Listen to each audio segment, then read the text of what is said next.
And then I went over the finish and I was just numb. I believe I'll work hard, but I need guidance. To win a world title, it's every step you take has got to mean something.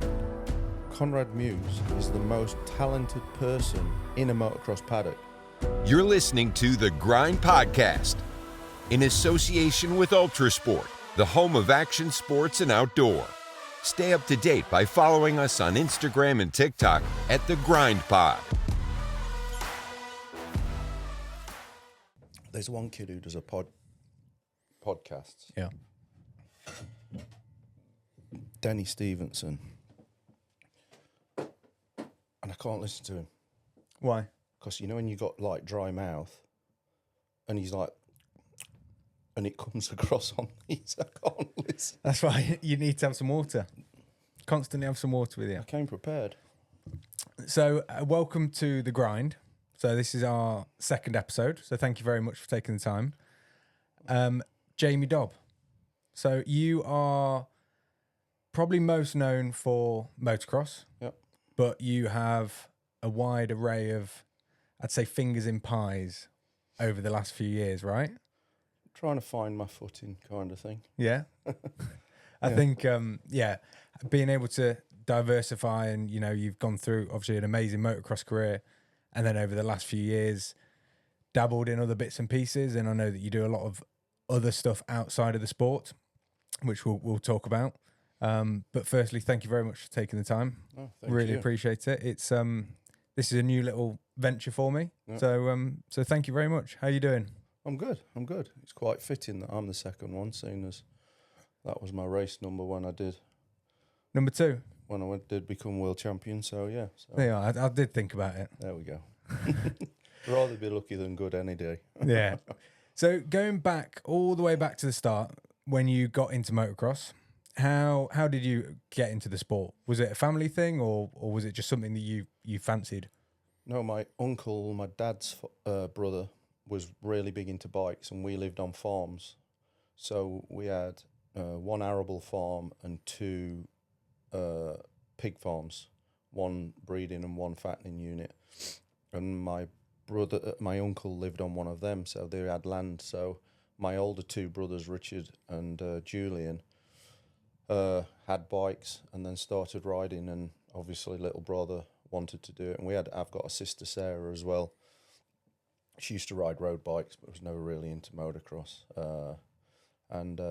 But yeah, that's where it really came from. And was that around here? Where was that? I've always lived in like Derbyshire area, so the farms were in Ripley and just outside. Where was it called? Just outside Alfreton, really. Okay. That area, and then we lived over a bit close to here, really, over in Papplewick, Bestwood area. Oh yeah. Goosedale Farm, and that's where I used to travel all my tracks and everything. So it was quite a cool place to grow up. So what age were you when you first got on a bike? 2. 2. Wow. I had my first bike when I was 2, Christmas, and I turned 3 a week later. But what bike was it? A little Italijet, a yellow one. I don't know that. It's an Italian automatic thing. I used to burn my leg on the exhaust pipe all the time. And I used to start riding in the garden realistically, and you just do a big oval really in the garden. Yeah. And sometimes I'd get the turn wrong and go straight into a stone wall a few times, but it's a you live and learn. good way to learn. Yeah.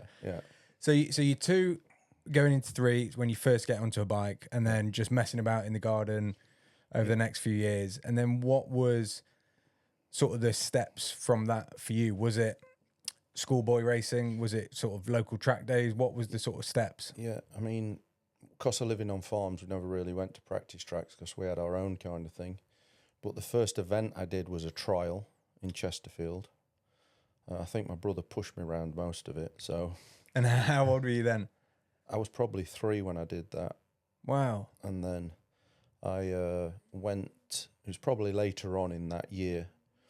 And then the following year, I think 4, maybe just turning 5, I had my first race. Motocross. Yeah, but I went with some friends. My dad took my brothers to another race, and I think the track scared me, and I was too scared to race, so I didn't really race. I went out in practice. I think there was a couple of steep hills, and I didn't like them, so I'm not riding.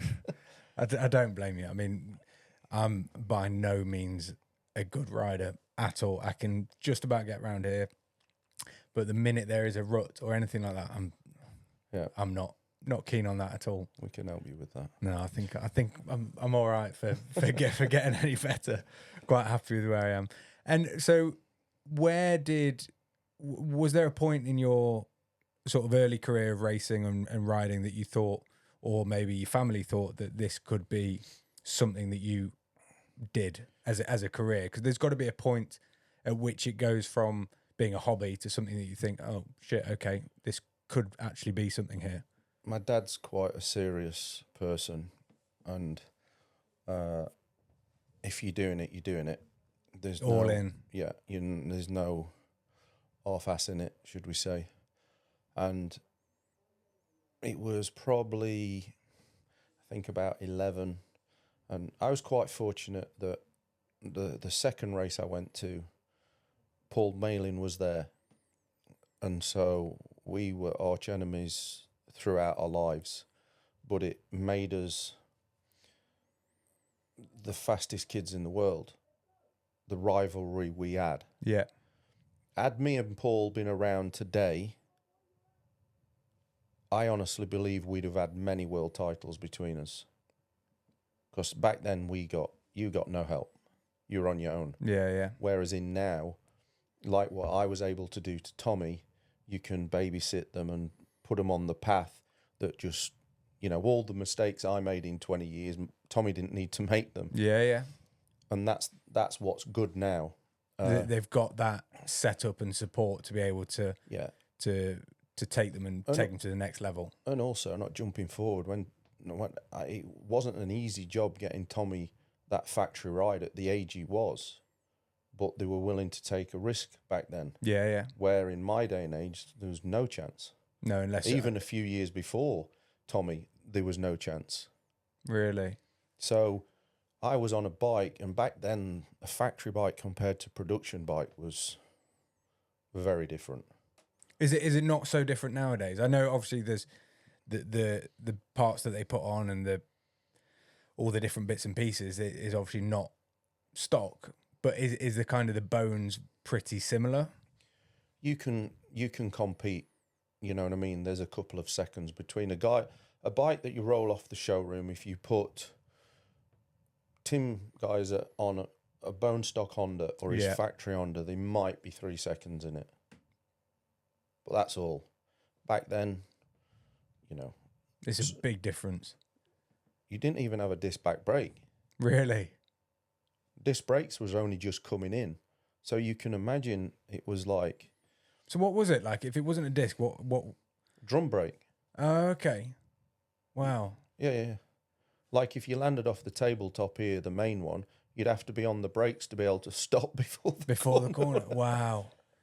Jeez, I didn't realise it was quite that different back then. It was crazy. It was like, when you had the factory Hondas compared to everybody else, it was kind of like cheating kind of thing for them back then. It was, but there was 4 guys on them factory Hondas. Yeah, so it was, but yeah, it was crazy, the difference in the level of bike back then to what it is. But like I say, it got pretty serious. Probably about 11, 12. Yeah. And you knew that was what you were doing. Yeah. And you say your dad was a pretty serious bloke. So was there a point where you had a conversation with him, or was it just sort of a known, okay, we've both got this kind of agreement between ourselves that this is what we're going to do? Or was there a conversation saying, if we're doing this, we're doing it?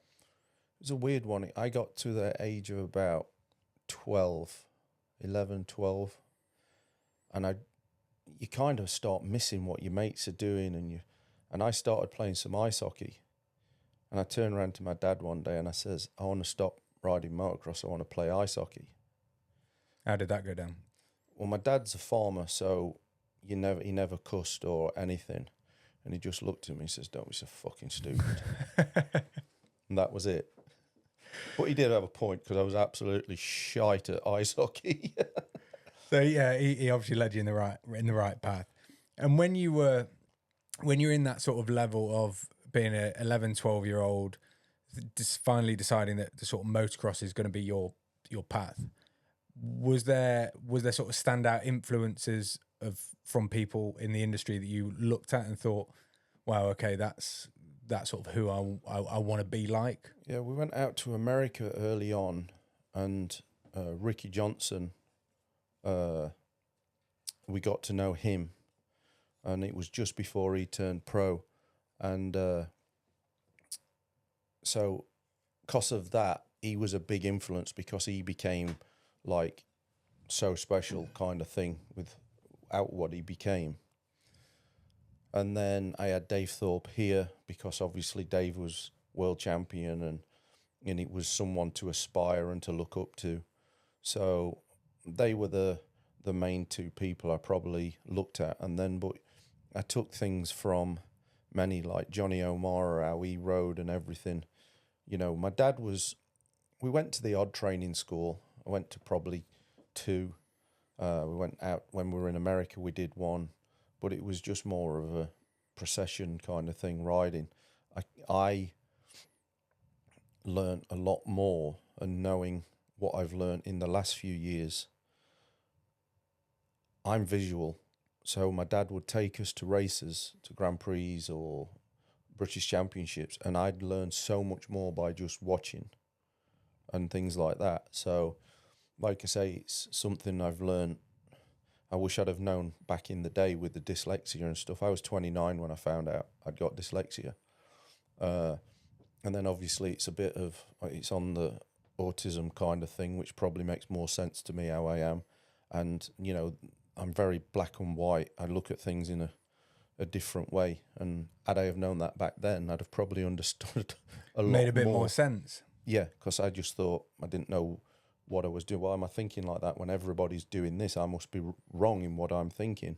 Where, hold on a minute, no, I'm not. And it's like, people learn in so many different ways, don't they? Yeah. And you say about being a visual learner. I can remember one of my mates from year 7. I remember his phone number. I remember song lyrics really easily. I remember phone numbers really easily. It's really weird that there's just certain things that can click into your head. And being a visual learner, and I don't know, but reading and writing, my handwriting is awful. Typing, I'm really good at typing. Handwriting is terrible. But it's just, you pick up, you do different things, and people learn in different ways. Yeah. So what was the sort of transition like from being an amateur to then sort of going through the ranks of, I'm assuming you did the British, and then into the kind of world scene? What was sort of the transition from your 11-year-old self then finally deciding to do it? So mine was a little bit different, because from 13, 14 and 14 and 15, I used to go out to America every Christmas and do the Golden State. It was a big series back then. It was huge. Even the top Supercross kids would be doing the pro day on a Sunday before the Supercrossers started. And I did that for a couple of years, and it really helped.